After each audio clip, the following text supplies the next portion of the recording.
তারেক সাহেব একটা মানুষ, হিউম্যান বিং, ভুল ত্রুটি মিলেই যে মানুষ।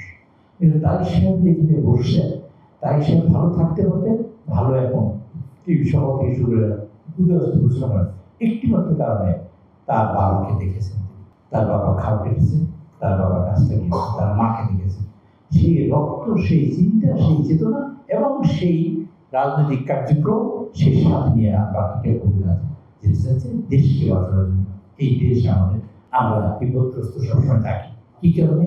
আজকে দেখেন ইউটিউব বা ফেসবুক যদি আপনারা দেখেন, পাশের দেশে যারা আমাদের মধ্যবর্তী মানুষ, তারা কীভাবে নিয়েছে, তারা সেভাবে ভিজিটকে চায় নাকি, তারা কীভাবে নিয়েছে তারা মালয়েশিয়ান ভিজিটকে, এগুলো আপনারা দেখবেন। দেখার পরে তারা দেশপ্রেমিক, তারা তারা তাদের কথা বলে, আপনারা আপনাদের কথা। ওখানে কালকে স্পিকার হিসেবে বক্তৃতা শুনলাম, ওখানে মসজিদ ভাঙে, আজকে কালকে 3টে মসজিদ ভাঙা দিচ্ছে, মসজিদ ভাঙে। আমাদের মসজিদ হতে পারে, ওখানে সুযোগবাবু বলে যে আমরা দেশটা দখল করে দিতে পারি। আমি কি সেই দেশ দখল করে দিতে পারি?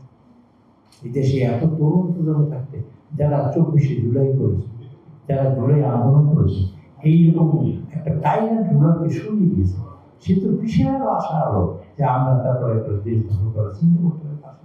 এবং তারা বলে আপনারা কলম খুলুন। আমি আপনাদের অনুরোধ করছি, কলম খুলে দেন। আপনার দেশের গণতন্ত্র রক্ষা করা আপনার দায়িত্ব, স্বাধীনতা রক্ষা করা আমাদের সকলের দায়িত্ব, আর সার্বভৌমত্ব রক্ষা করা আমাদের সকলের দায়িত্ব, স্বাবলম্বী হওয়া আমাদের সকলের দায়িত্ব। এই দায়িত্বটা আমরা পালন করব।